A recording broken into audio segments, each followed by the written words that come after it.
شروع اللہ کے نام سے جو بڑا مہربان اور نہایت رحم فرمانے والا ہے۔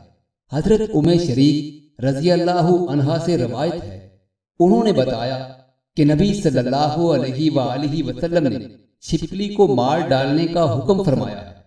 حضرت عائشہ رضی اللہ تعالی عنہا سے روایت ہے، انہوں نے کہا کہ رسول اللہ صلی اللہ علیہ وآلہ وسلم نے فرمایا، دو دھاری سانپ کو مار ڈالو کیونکہ وہ انسان کو اندھا کر دیتا ہے اور حاملہ عورت کا حمل گرا دیتا ہے۔ ابو اسامہ کے ساتھ اس کو حماد بن سلمہ نے بھی روایت کیا ہے۔ حضرت عائشہ رضی اللہ تعالی عنہا ہی سے روایت ہے، انہوں نے کہا کہ نبی صلی اللہ علیہ وآلہ وسلم نے دم کٹے سانپ کو قتل کر دینے کا حکم دیا کیونکہ وہ اندھا کر دیتا ہے اور حمل ساقط کر دیتا ہے۔